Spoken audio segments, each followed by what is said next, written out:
Hi guys, it's your boy AllanoB.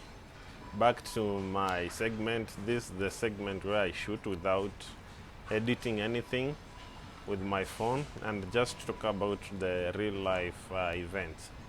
So guys, today I just passed in town and I didn't like what I saw.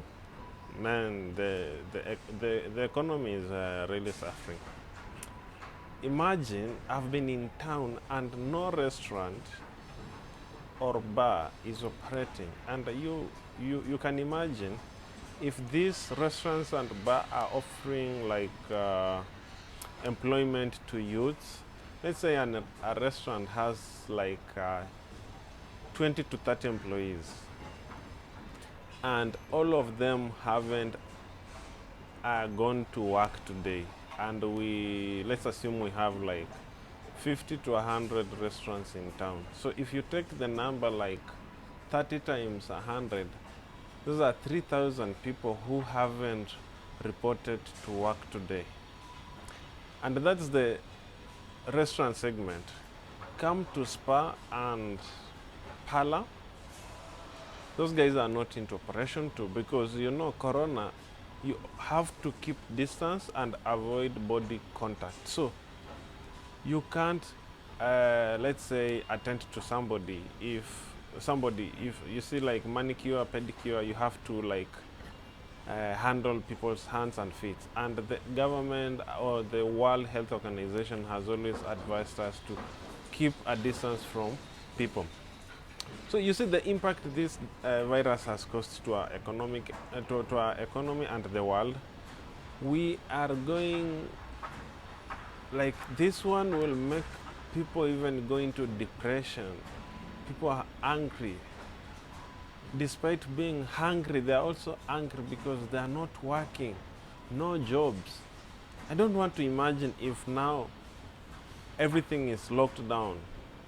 The government locks down everything. So what will we do? Where are we going to get our daily basics? And this one is affecting the whole world. It's not literally in Kenya or East Africa, it's the whole world.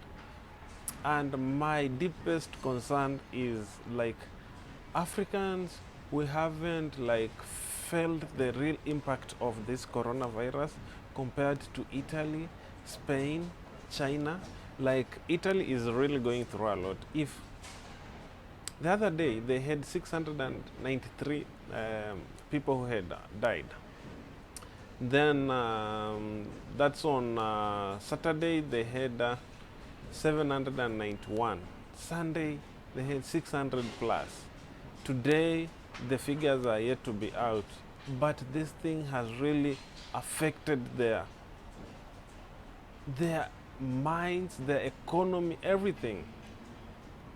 Yet this advanced country, a country that has got all the facilities, we might not say all, but the advanced facilities, and yet they are going through this.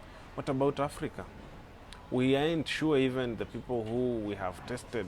For me, it's not that I'm assuming, but I'm not sure how many people have contracted the disease. And we as Africans, we like assuming a lot of things. We like living in assumption. And this one, it has a big impact to us. So guys, just as a way of trying to keep safe and being cautious on what to do and what not to do, please, do you think as government, let's say China, US, Italy, they have reduced all their taxes to everything to zero. Government is funding their small businesses so that the economy doesn't collapse. Are we able to fund, is the government able to fund our businesses? Do you really ask yourself such questions? And this one, for me, I think it's a big challenge. And if we don't learn from this, I don't think we shall learn from anything else. This is a key lesson to take home to our government, to our people, to the businessmen, to the entrepreneurs. Imagine, from home to town, when I took a matatu, the passengers, let's say the matatu is supposed to carry 32 people, but we are only 16 because there are those regulations that you have to be one person per seat. Like the matatu have 2 seats on each row, but one person is supposed to be on that 2 seats, one person. So you can imagine what we are going through. And to me, I've really felt it. And man, when this thing is done, I'm really trying to transform my mind so that next time I can be able to give or be accountable for my own things. Because to me, a government that has not even good infrastructures within rural areas. Imagine if somebody is suffering from corona from western region, he has to be airlifted to Nairobi so that he gets the treatment. How many people will be airlifted? And that's just one region. We have like how many counties in our country? Let's say 5 people affected in each county. We can't even explain this to our own people, man. This is real bad, and we need to challenge our government so that those people who are in the government can work for us. We have employed them so that they manage the facilities. Everything has to be on the line, but these guys, they don't do that. We only get cases on how much has been stolen, but nothing has been invested. Businesses are collapsing.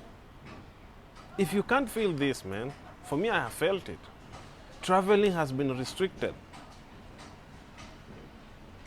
Let's say from Nairobi to Western is how many kilometers? Maybe around 900 kilometers. A matatu that is supposed to carry 14 people, it's carrying 8. We don't have trains that can do long distance trips with enough spaces, man. We only have one train from Nairobi to Mombasa, and it's always full. Does this even challenge our people, man? We need to be cautious. These people have to work for us, or else we find a solution for ourselves. Somebody will tell me that US is 400 or 300 years old. Then they have always said the first person is there to invent. Then us, we just copy and modify. Why can't we just learn from US? It took the years to do the hard work for us. It's now our time to just copy and paste and implement.